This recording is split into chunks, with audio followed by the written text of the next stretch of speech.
today we are going to see the next part from the biomolecule, that's म्हणजे protein. आज आपण प्रोटीन्सबद्दल बघणार आहोत. याच्या अगोदर आपण लिपिड, कार्बोहायड्रेट्स याच्याबद्दल स्टडी केला होता. नेक्स्ट बायोमॉलिक्यूल आपण आज पाहतोय तो म्हणजे protein. And you know that proteins are macromolecule. याचं मिनिंग काय बघा. प्रोटीन ही टर्म कशी दिली गेली, प्रोटीनचा अर्थ काय होतो. The term protein that is it's a Greek word Proteus. Proteus हा ग्रीक वर्डमधून प्रोटीन हे नाव आलं आहे आणि प्रोटीन अर्थ होतो फर्स्ट ऑर प्रायमरी इम्पॉर्टन्स, ज्याला महत्त्वाचं स्थान आहे किंवा पहिला आपण म्हणतो त्या पद्धतीनं जो महत्त्वाचा घटक आहे त्याला प्रोटियस असं म्हटलं जातं आणि त्याच्यावरून टर्म प्रोटीन दिली गेली होती. आणि ही टर्म दिलेली आहे बेर्लियसनी 1830ला. It was suggested by means protein term was suggested by, कुणी सजेस्ट केलेली आहेत, बेर्झेलियसनी केलेली आहे 1830मध्ये. त्याच्यानंतर Mulder adopted the term protein. मग मोल्डर ही टर्म जी आहे, मोल्डर ह्या सायंटिस्टने ही जी टर्म आहे प्रोटीन ही टर्म आहे ती कशाला रेफर केलेली आहे. Mulder adopted the term protein to refer to complex organic nitrogenous substances found in the cell of all animals and plant. सगळे जे ॲनिमल्स आहेत आणि प्लांट्स आहेत त्यांच्या सेलमध्ये त्यांना एक कॉम्प्लेक्स ऑर्गॅनिक नायट्रोजनस सबस्टन्स सापडलं होतं. कॉम्प्लेक्स बघा शब्द कसा आहे, कॉम्प्लेक्स ऑर्गॅनिक नायट्रोजनस सबस्टन्स. त्या नायट्रोजनस सबस्टन्सला त्यांनी प्रोटीन हे नाव दिलं. सुचवले कोणी, सजेस्टेड कसं केलेलं आहे प्रोटीन, बेर्झेलियसनी केलेलं आहे. मल्डरनी काय केलेलं आहे तर प्लांट आणि ॲनिमल सेलमध्ये जे कॉम्प्लेक्स ऑर्गॅनिक नायट्रोजनस सबस्टन्स सापडलं त्याला त्यांनी नाव काय दिलं, प्रोटीन असं नाव दिलं. बरोबर आहे. ही झाली हिस्ट्री.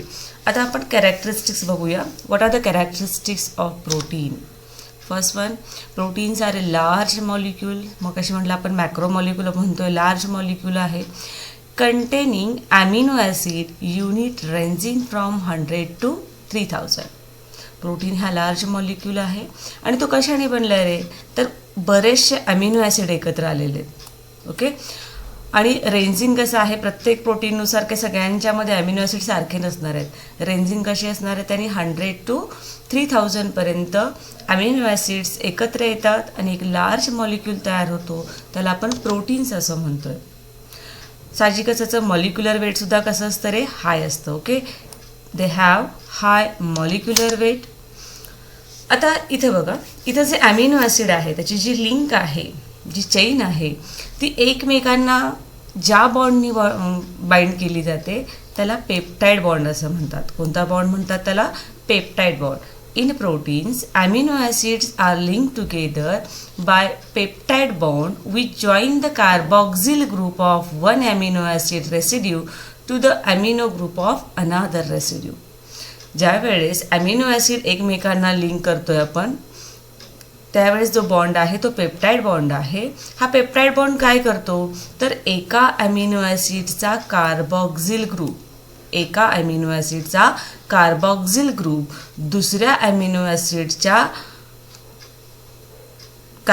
रेसिड्यूला काय केला जातो, जॉईन केला जातो. ठीक आहे. बघा इथं, we join the carboxyl group of one amino acid residue to the amino group of another residue.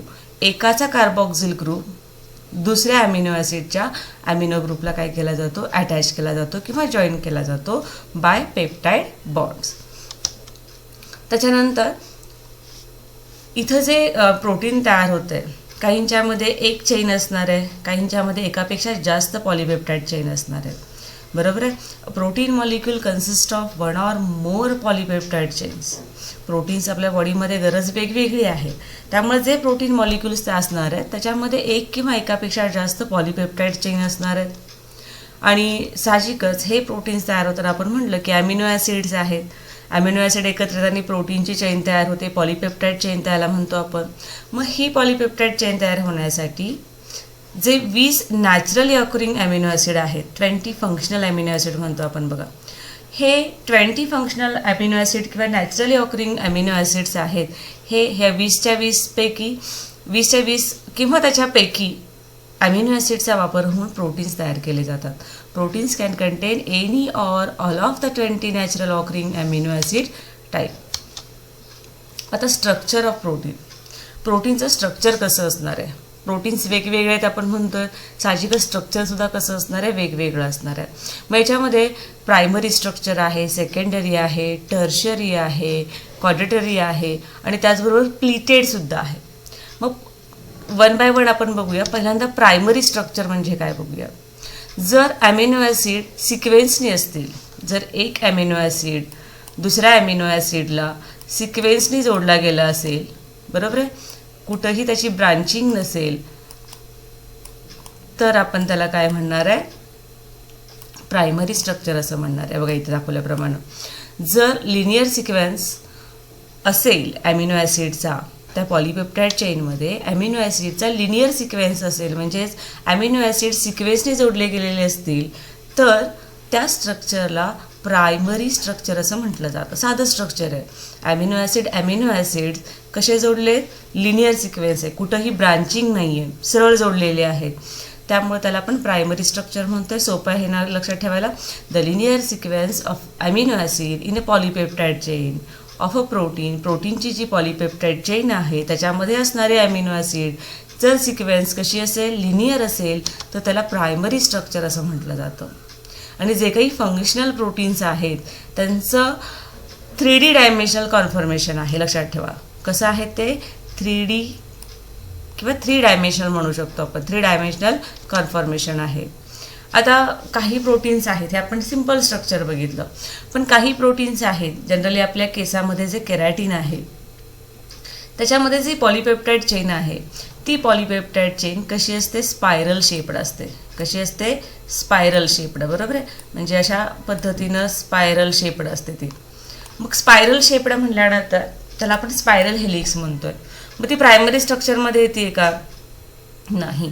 इथं पुन्हा आपण 2 टाईप बघतोय. एक असतं स्पायरल हेलिक्समध्ये पुन्हा 2 प्रकार पडतात. एक असतो अल्फा आणि दुसरा असतो बीटा. 2 हेलिक्स आपण बघणार आहे. एक आहे अल्फा आणि दुसरा आहे बीटा.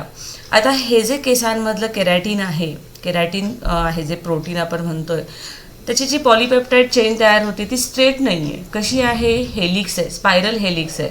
मग याच्यावरून पुन्हा 2 प्रकार मगाशी म्हटलं. जर लेफ्ट हँडेड असेल तर त्याचं नाव वेगळं आहे, राईट हँडेड असेल तर त्याचं नाव वेगळं आहे. जर ते स्पायरल राईट हँडेड असेल, कसं असेल, उजव्या बाजूनं असेल, राईट हँडेड असेल, तर त्याला अल्फा हेलिक्स असं म्हणायचं. काय म्हणायचं, अल्फा हेलिक्स. ए नाही आहे इथं, काय आहे, अल्फा आहे. ठीक आहे, काय म्हणायचं त्याला, अल्फा हेलिक्स असं म्हणायचं. आणि लेफ्ट हँडेड असेल तर मात्र त्याला बीटा हेलिक्स असं म्हणायचं. लक्षात ठेवा, केसांमधलं जे केरॅटिन आहे त्याचं स्ट्रक्चर आहे ते स्पायरल आहे. स्पायरल हेलिक्स का म्हणतोय आपण त्याला, तर ते स्ट्रेट नाही आहे, स्पायरल शेप आहे. मग इथं सुद्धा आपण 2 प्रकार बघतोय. जर स्पायरल राईट हँडेड असेल तर अल्फा हेलिक्स, लेफ्ट हँडेड असेल तर बीटा हेलिक्स असं म्हटलं जातं. मग हे स्पायरल कॉन्फिगरेशन जे आहे ते एकमेकांना जोडण्यासाठी जो बॉन्ड वापरला जातो तो बॉन्ड असतो हायड्रोजन बॉन्ड. बघा लक्षात घ्या, कोणता बॉन्ड आहे हा, हायड्रोजन बॉन्ड आहे. Spiral configuration held together by hydrogen bond. आता हे जे स्ट्रक्चर आहे त्याला आपण सेकंडरी स्ट्रक्चर म्हणणार आहे. मग हे जे ट्विस्टिंग आहे, आता स्पायरलमध्ये तुम्हाला दिसतं हे स्ट्रेट नाही आहे, कुठेतरी बल्ज झालं आहे, कुठेतरी ते ट्विस्ट झालं आहे. ठीक आहे, मग हे कशामुळं होतं, तर त्याच्यामध्ये असणाऱ्या हायड्रोजन बॉन्डमुळं होतं. The sequence of amino acid, लक्षात घ्या, ॲमिनो ॲसिडचं सिक्वेन्स आहे, पॉलिपेप्टाईड जी चेन आहे त्या पॉलिपेप्टाईड चेनमधला ॲमिनो ॲसिडचा जो सिक्वेन्स आहे, हे सेंटेन्स महत्त्वाचं आहे. Sequence of amino acid, amino acid कशा पद्धतीनं जोडले गेलेले आहेत याच्यावरून त्या चेनमध्ये असणारा किंवा त्या पॉलिपेप्टाईड चेनचा, ती पॉलिपेप्टाईड चेन कुठं बेंड होणार किंवा कुठं फोल्ड होणार किंवा पाठीमागच्या बाजूला कशी बेंड होणार हे स्ट्रक्चर ठरत असतं. आणि हे कशामुळे होत असतं, due to formation of hydrogen bond. See, the sequence of amino acid in a polypeptide chain also determine the location of its bend or fold at the position of formation of hydrogen bond between different portion of the chain or between different chain. त्या चेनमध्ये जो hydrogen bond आहे किंवा 2 वेगवेगळ्या चेनमध्ये hydrogen bond जो आहे आणि त्याच्यामध्ये असणारा त्या पॉलिपेप्टाईड चेनमध्ये जो अमिनो ॲसिडचा सिक्वेन्स आहे त्याच्यामुळं ती जी चेन आहे ती बेंड होतीये किंवा फोल्ड होती हे कोण डिटरमाइन करतं, तर त्या अमिनो ॲसिडचा सिक्वेन्स करत असतो. आणि त्यामुळं जे स्ट्रक्चर तयार होतंय त्या स्ट्रक्चरला आपण सेकंडरी स्ट्रक्चर असं म्हणतोय.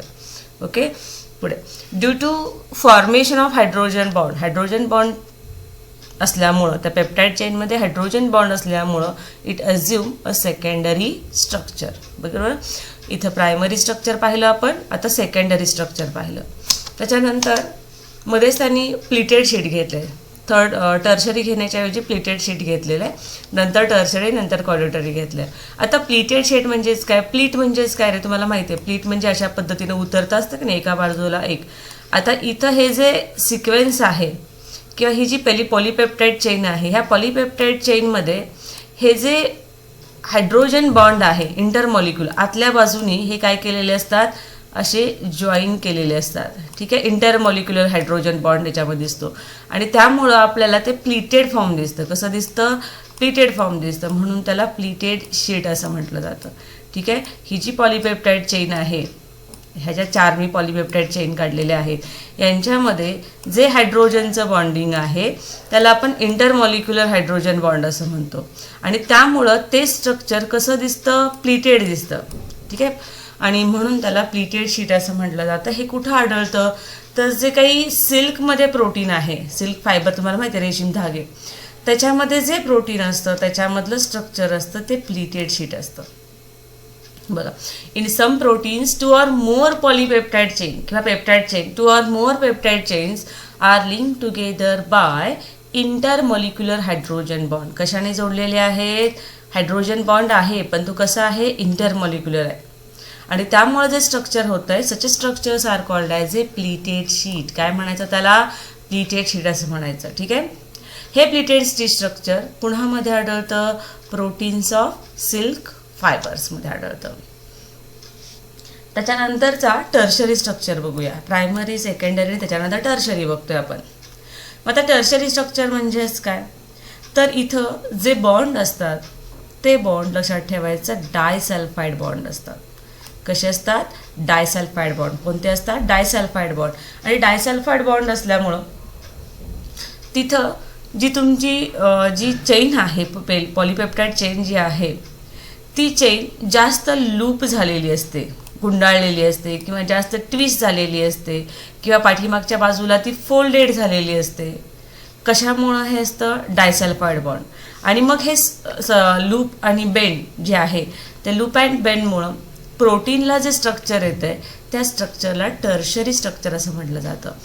म्हणजे बघा, लक्षात ठेवा, प्रायमरीला स्ट्रेट आहे, सेकंडरीला कसं आहे, स्पायरल आहे. कसं आहे, स्पायरल आहे.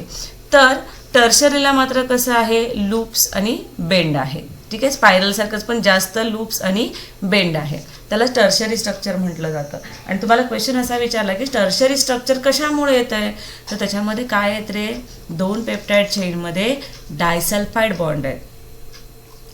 प्रायमरी, सेकंडरीमध्ये आपण काय बघितलं होतं, त्याच्यामध्ये हायड्रोजन बॉन्ड आहेत. टर्शरीमध्ये काय बघतोय आपण, डायसल्फाइड बॉन्ड आहेत. बरोबर आहे. मग हे जे पेप्टाइड चेन असेल ती जर जास्त लूप्ड असेल, ट्विस्टेड असेल किंवा बॅकसाईडला फोल्डेड असेल तर ते स्ट्रक्चर असतं टर्शरी स्ट्रक्चर. मग एक्झाम्पल कोणकोणते आहेत, तर मायोग्लोबिन. ठीक आहे, लार्ज प्रोटीन्समध्ये मायोग्लोबिन आणि एन्झाईम्स जे आहेत, वेगवेगळे एन्झाईम्स आहेत, त्या एन्झाईमचं स्ट्रक्चर कसं असतं, टर्शरी स्ट्रक्चर असतं. बघा, तो पॉइंटेड करते. In large proteins such as A myoglobin and enzyme peptide chains are much looped, twisted and folded back on themselves due to the formation of disulfide bond. Such loops and bend give a protein structure that's called as a tertiary structure. आणि चौथा आहे तो म्हणजेच quaternary structure. आता quaternary structure कुणामध्ये दिसतं, example अशा ठेवायचं, haemoglobin. आपल्याला माहीत असणारं प्रोटीन जे ब्लडमध्ये हिमोग्लोबिन आहे ते हिमोग्लोबिनचं स्ट्रक्चर आहे ते कसं आहे, क्वाटर्नरी स्ट्रक्चर आहे. हे क्वाटर्नरी स्ट्रक्चर कशामुळे होतं आहे, तर प्रोटीनचे सब युनिट एकत्र येतात आणि जे स्ट्रक्चर तयार होतं त्या स्ट्रक्चरला आपण काय म्हणतो, क्वाटर्नरी स्ट्रक्चर असं म्हणतो. आता हिमोग्लोबिन, ग्लोबिन हा पार्ट काय रे, त्याचा प्रोटीनचा पार्ट आहे. हिम म्हणजेच आयर्न, ठीक आहे. हिमोग्लोबिन जे आपल्या ब्लडमध्ये आहे रेड कलरचं, तो रेड कलर कशामुळे येतो त्याला, हे हिम जे आहे, जे आयर्न आहे त्याच्यामुळे त्याला रेड कलर येतो. ग्लोबिन हे काय आहे रे, प्रोटीन आहे. लक्षात आलं. 4 स्ट्रक्चर, ॲक्च्युली 5 प्लिटेड शीट पण आहे, पण लक्षात ठेवताना प्रायमरी आहे, सेकंडरी आहे, टर्शरी आहे आणि क्वाटर्नरी आहे. त्याचबरोबर प्लिटेड शीटसुद्धा आहे. प्लिटेड शीटचं एक्झाम्पल काय आहे, सिल्क फायबरमधलं protein, protein of silk fibre. ठीक आहे. याच्यानंतर काही कॅरेक्टरिस्टिक्स दिलेत बघा. Proteins are extremely reactive and highly specific in a behaviour. कसे आहेत प्रोटीन्स, रिॲक्टिव्ह आहेत. नुसते रिॲक्टिव्ह नाहीत, एक्स्ट्रीमली रिॲक्टिव्ह आहेत. त्याचबरोबर त्यांचं बिहेवियर आहे ते कसं आहे रे, स्पेसिफिक आहे. विशिष्ट प्रोटीन विशिष्ट प्रकारचंच काम करतात. ओके. देन प्रोटीन्स कसे आहेत रे, ॲम्फोटेरिक आहेत. ॲम्फोटेरिक इन नेचर म्हणजेच काय, they react as a both acid and bases. दोन्ही म्हणून ते ॲक्ट करतात. काही आहेत ते ॲसिड म्हणून ॲक्ट करतात, काही आहेत ते बेसिस म्हणून आहेत. म्हणून त्याला आपण काय म्हणतोय, ॲम्फोटेरिक असं म्हणतोय. म्हणजे ते फक्त ॲसिड नाहीत किंवा बेसिस नाहीत, दोन्हीमध्ये पण ते आहेत. म्हणून प्रोटीनला ॲम्फोटेरिक इन नेचर असं म्हटलं जातं. आता ॲसिड आणि बेस हे कशावरून ठरवतो आपण, तर त्याचा pH किती आहे. तुम्हाला माहिती आहे कोणत्याही सबस्टन्सचा तो सबस्टन्स ॲसिड आहे का बेस आहे हे कशावरून आपण ठरवतो, तर त्याच्या pH वरून. तसं प्रोटीनचं बिहेवियर कसं आहे, ते जे प्रोटीन्स आहे ते प्रोटीनचं बिहेवियर कसं आहे, ॲसिडिक आहे का बेसिक आहे हे कशावरून ठरवलं जातं. It is strongly influenced by pH. Like amino acid, proteins are dipolar ions. जसे ॲमिनो ॲसिड डायपोलर आहेत तसे प्रोटीनसुद्धा कसे आहेत, डायपोलर आयन्स आहेत. At the isoelectric point, that is the sum of the positive charge is equal to the sum of the negative charges and net charge is 0. जसं तुम्ही ॲटममध्ये केमिस्ट्रीमध्ये ॲटमचं शिकलं की ॲटमवर कोणताही चार्ज असत नाही, कारण त्या ॲटमच्या न्यूक्लियसमध्ये जेवढे प्रोटॉन्स असतात, प्रोटॉन पॉझिटिव्ह चार्ज असतात, बरोबर आहे, आणि त्याच्या कडेने फिरणारे जे इलेक्ट्रॉन्स असतात ते निगेटिव्ह चार्ज असतात. आणि मग जेवढे प्रोटॉन्स तेवढेच इलेक्ट्रॉन त्या ॲटममध्ये असतात. त्यामुळं पॉझिटिव्ह चार्ज आणि निगेटिव्ह चार्ज दोन्ही कसा राहतो रे, सेम राहतो. आणि त्या ॲटमवर कोणताही चार्ज असत नाही, चार्जलेस म्हणतोय. तसं इथं पण नव्हतं, जेवढे पॉझिटिव्ह चार्ज आहेत तेवढेच काय असतात, निगेटिव्ह चार्जेस असतात. आणि त्यामुळं त्याच्यावर कोणताही चार्ज राहत नाही. The ionic groups of protein are contributed by the side chain of the polyfunctional amino acid. The ionic group of proteins are contributed by the side chain of the polyfunctional amino acid. त्यांनी असं म्हटलंय की प्रोटीनचा जर ionic group असेल, कारण आपण प्रोटीनचे टाईप बघणार आहे, प्रोटीन्सचे मध्ये आपण सिंपल कॉम्प्लेक्स बघणार आहे. मग त्याच्यामध्ये जर प्रोटीनमध्ये आयोनिक ग्रुप असेल तर त्याच्या साईड चेन ज्या आहेत त्या साईड चेन कशा असतात, पॉलीफंक्शनल असतात. कशा असतात, पॉलीफंक्शनल असतात. A protein consist of more basic amino acid such as a lysine and ॲग्रिनिन exist as a cation and the physiological pH of 7.4. Such a proteins are called as a basic protein. आता आपण 2 term इथं बघणार आहे, acidic protein आणि basic protein. Acidic protein कशाला म्हणायचं, तर असे प्रोटीन की ज्यामध्ये बेसिक ॲमिनो ॲसिड असतील. कसले ॲमिनो ॲसिड असतील, प्रोटीन्स आहेत त्या प्रोटीन्समध्ये कोणते ॲमिनो ॲसिड असतील, बेसिक ॲमिनो ॲसिड असतील. एक्झाम्पल आहे लायसिन, ॲग्रिनिन. हे जे ॲमिनो ॲसिड आहे ते कसे आहेत, बेसिक आहेत. अशा प्रकारचे बेसिक ॲमिनो ॲसिड एकत्र आले किंवा बेसिक ॲमिनो ॲसिड असतील, त्यापासून जे प्रोटीन तयार होतं त्या प्रोटीनला आपण बेसिक प्रोटीन असं म्हणतो. साहजिकच त्याचा pH असणार आहे तो 7पेक्षा जास्त असणार आहे. ठराविक आहे किती pH आहे त्याचा, 7.4 आहे. आणि हे काय तर त्याचे कटायन्स होतात, बरोबर आहे, at the physiological pH of 7.4. A protein consists more basic amino acids such as lysine and adenine exist as a cation at the physiological pH of 7.4. Such a proteins are called as a basic protein. Histone of a nucleoprotein are a basic protein. ज्यावेळेस आपण DNA चा अभ्यास करणार आहे त्यावेळेस ह्या प्रोटीन्सचं नाव येणार आहे बघा.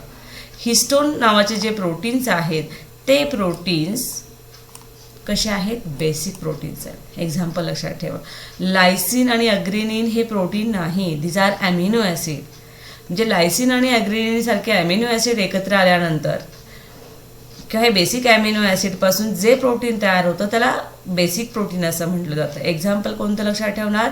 Histone. Histone is a basic protein. आता ॲसिडिक प्रोटीन म्हणजे काय बघूया. अ protein rich in acidic amino acid, असं प्रोटीन की ज्याच्यामध्ये जे अमिनो ॲसिड्स आहेत ते अमिनो ॲसिड कसे असतील? ॲसिडिक असतील. आणि ते कसे एक्झिस्ट होतील? अनायन फॉर्ममध्ये एक्झिस्ट होतील. ठीक आहे, बेसिक आहे ते कटायनमध्ये आहेत.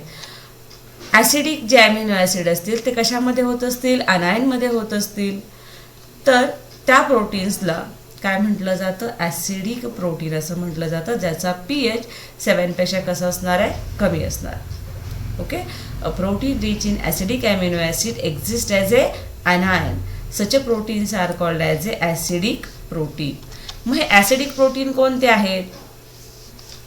तर ब्लडमधले जे आपले प्रोटीन आहेत, most of the blood protein म्हणजे ब्लडमधले जे काही बरेचसे प्रोटीन्स आहेत ते कसे आहेत रे? ॲसिडिक प्रोटीन आहेत.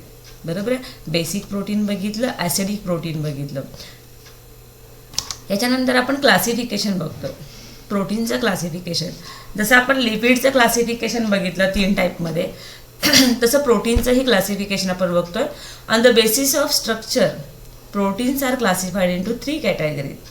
स्ट्रक्चर कसं आहे त्याच्यावरून प्रोटीनचे 3 कॅटेगरीज केलेत.